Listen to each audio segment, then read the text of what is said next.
UFC 314 is a spectacular fight card. And anytime we watch a spectacular fight card, we look for a few different ways to make it more exciting, to add a little bit of a juice to the atmosphere, to make a couple of bucks watching our favorite sport. And one of my favorite ways to do that is playing PrizePicks. PrizePicks is daily fantasy. All you do is say more or less than any of the numbers you see on the screen. You could put a few of them together and you can make some money and have some fun. And what I love about doing this is you're not just rooting for winners and losers. You're watching these fights rooting for more strikes. You're watching these fights rooting for takedowns. And it really just enhances the fight watching experience.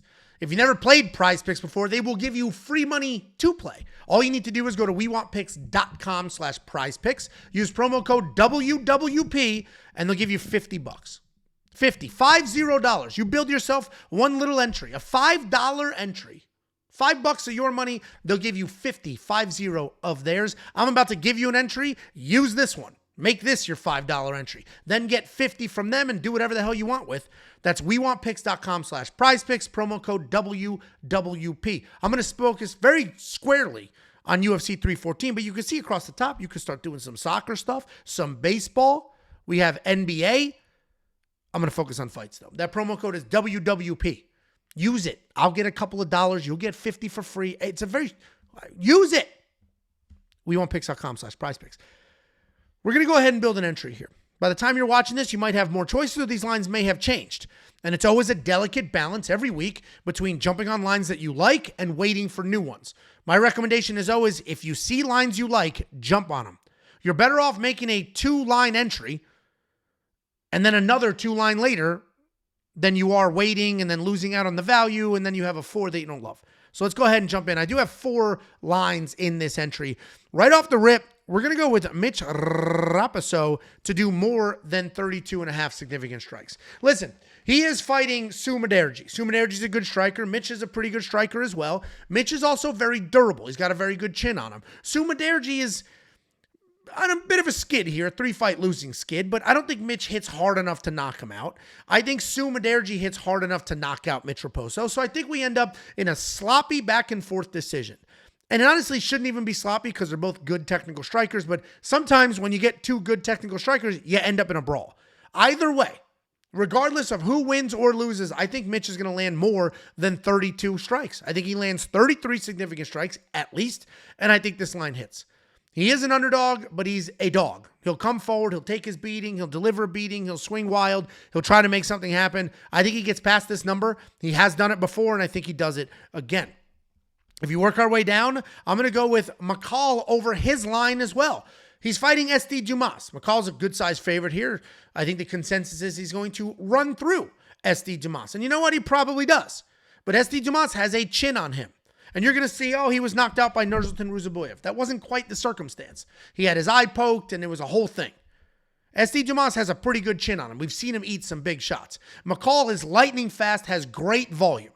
Even in the fact that he has 6 knockouts in 7 wins, he's gotten past this number many times over. I also think SD Dumas is going to look to wrestle here a little bit. So if he's working against the cage, trying to take McCall down, all that's going to do is elongate the fight, and McCall's going to land a few more strikes. So I think McCall gets past this 29.5. I think he lands 30 or more significant strikes.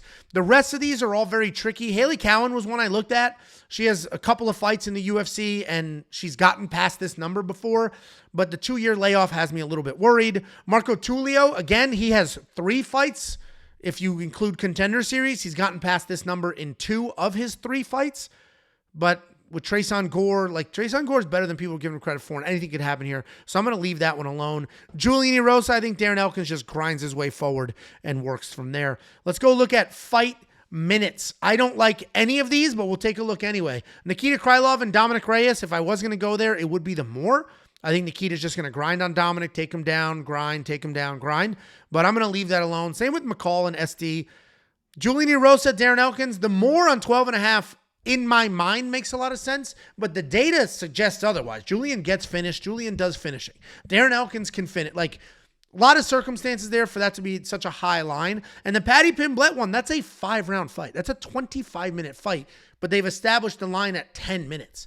So we're going to leave that alone. Main event, I honestly think Volk gets finished, so the less on him would make sense if you wanted to add that.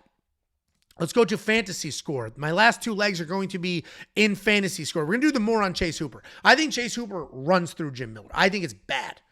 But Jim Miller's old, but he hasn't looked old yet, right? Bobby Green made him look a little bit old, but he hasn't looked like old. I think Chase Hooper's going to make him look slow as shit. I think Chase Hooper's the better striker, the better grappler. I think Chase Hooper is going to run through Jim Miller, and I just don't think Jim's going to have really any success at all. So I like the higher on the fantasy score here. I think Chase Hooper's probably going to finish Jim Miller, find something sneaky later on in that fight. And if we go to Virna Jandiroba, her fantasy score is very low at 68.5. And let's take a look at that scoring chart so you can see what we're working with. I think Virna Jandiroba comes forward, gets 1 million takedowns, grinds, and works. It's 6 points per takedown. I think she does win a decision. That's 20 points right there. And then obviously you're going to have some strikes along the way. Submission attempts, I think she will work and at least attempt a few submissions. I don't think she's going to defend any takedowns, but if she does, she'll get some points there. So I think between landing strikes, getting takedowns, attempting submissions, and then outright winning this fight, I think Virna Jandiroba gets past that number. That is 68.5 is a very low number on PrizePicks for a winner. This is my entry as it stands, but let's take a look at takedowns. Darren Elkins at 2.5. Honestly, I wanted to do the more there. I didn't quite pull the trigger, but I think the more on that makes sense. I think he's going to come forward and grind. The only reason I didn't do it is because there's a lot of random circumstances that could happen. Julian can find a finish. Julian can get finished. So I'm going to leave that alone, but I did like the more there. I think the less on Dan Ige at half a takedown, if by the time you're watching it, it's more than that, definitely do the less. Sean Woodson is 9 feet tall. He widens his base. He's very hard to take down. I don't think Dan Ige does. And the Bryce Mitchell on more than 1.5 takedowns was another one that I really, really liked. But ultimately, that fight can go in a million different directions as well. I already have this entry placed. Let's go ahead and take a look at it. We got Mitch Raposo higher or more than 32.5 strikes. Mikhail Olenjacek more than 29.5.